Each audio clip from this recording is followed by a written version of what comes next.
holiday weekend rocked by so many questions about that plane crash in San Francisco. And you are looking live at the remains of Asiana Flight 214, still sitting beside the runway, a charred clue to a mystery. Tonight, passengers and seasoned pilots across this nation asking, how could this happen on a commercial flight with professionals at the controls? And what about those 7 seconds when life and death decisions were being made in the cockpit? ABC's David Muir leads us off. He is there tonight. And David, we begin with you. Hey there, Diane. Good evening to you. And here's another view of that charred out fuselage right there across the bay behind me, still sitting beside the runway. And what a scene it must be, Diane, for so many passengers coming in on flights landing on runways just adjacent to that aircraft. Tonight here, though, as you mentioned, those final 7 seconds, the chaos in the cockpit revealed. Tonight, new images of those fleeing passengers determined to get out alive after Asiana Airlines Flight 214 crashed as it came in for landing. You can see the emergency chutes in flight, passengers sliding down them, racing to get away from that plane. The family capturing these images stunned at what they were seeing. Oh my God, that's scary. They're running out. With the cloud of dark smoke growing, some of the passengers can be seen running for their lives to the end of the runway. Everybody's just running. All of this unfolding after those crucial 7 seconds that decided the fate of this flight.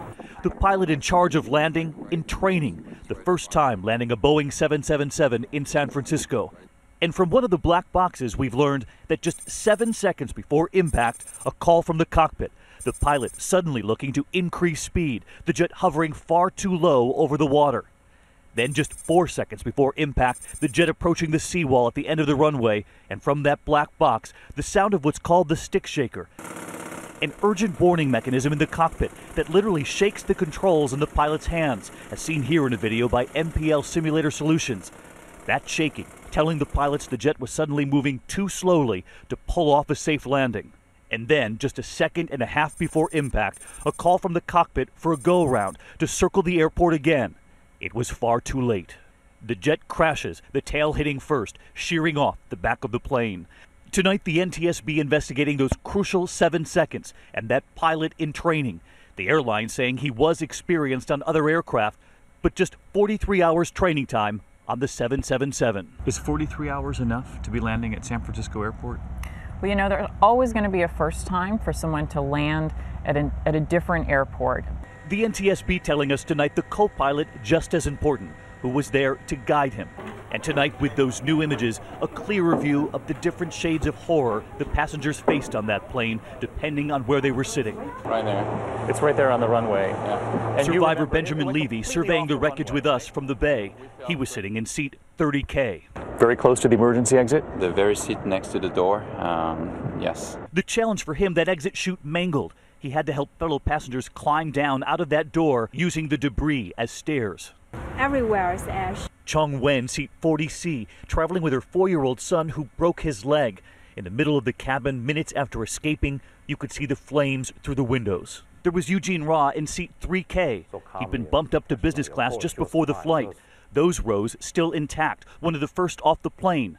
A stroke of luck because the front of the plane was the first to catch fire. The second door is where you both climbed up. That's correct. Tonight, the firefighters first to respond, climbing up those chutes and into the burning plane, where they found trapped passengers in the back. When we first get in, you could see smoke just coming right out the door there. Could you see the fear in their faces? I think it was more shock that I saw. I didn't see fear, I saw shock. And this evening, new images of the 2 girls lost, the 16-year-old schoolgirls from China. The fire chief telling me the investigation underway into the very real possibility that one of them might have been hit by one of the rescue trucks during the chaos. As a community back home remembers the young girls who formed that heart over their head with their arms. That would be just another heartbreaking development. But Diane, I wanted to share with you something the firefighters told me, the ones who entered that plane while it was still burning. Take a look here behind me at the fuselage. You can see the very orange end of the plane. That's the tail that ripped off. They formed a sort of human chain inside the back of the plane, carrying those final passengers who were trapped off the back of the plane, down onto the runway, and to safety. So many stories of heroism emerging here. Thank you, David, and thank you for all the great reporting this weekend. And as you said, there are so many stories that have everyone defining courage tonight. One of them, we're talking about flight attendants on the plane. And a tiny, fearless young woman who, with quick thinking and superhuman strength, saved a lot of lives at ABC's Cecilia Vega has her story.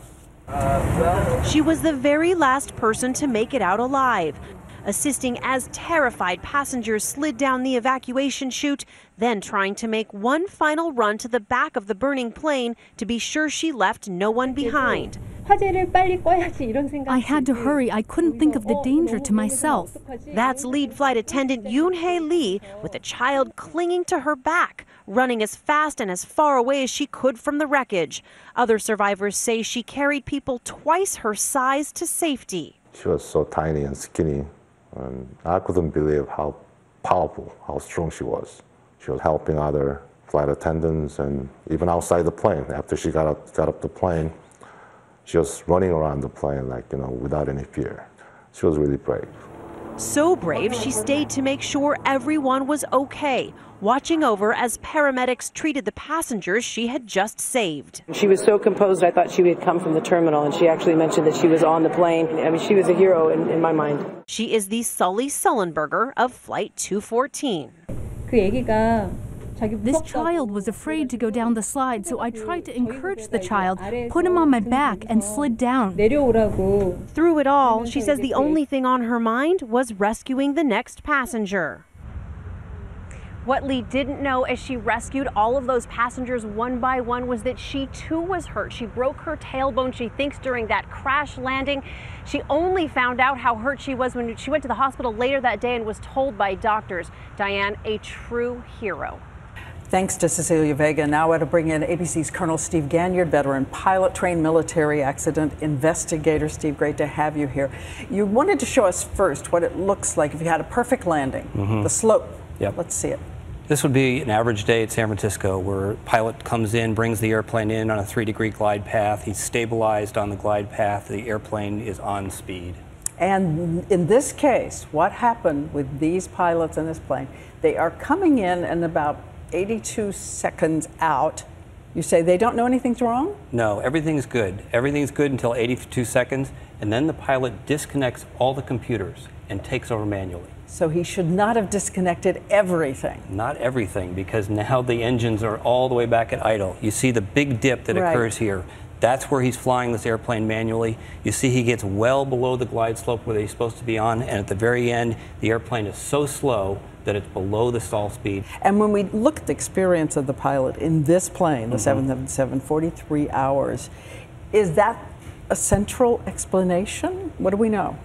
The co-pilot was the one who was really in charge of this flight. He was the check airman. He was the instructor. He was the guy who was supposed to be teaching this captain how to fly this airplane. And in this case, he failed to notice that nobody was working the engines, and that's why they ran out of airspeed and altitude. So having an experienced pilot in the co-pilot seat should have been just fine. This happens all the time? It happens all the time. Colonel Steve Ganyard, thank you again, Steve.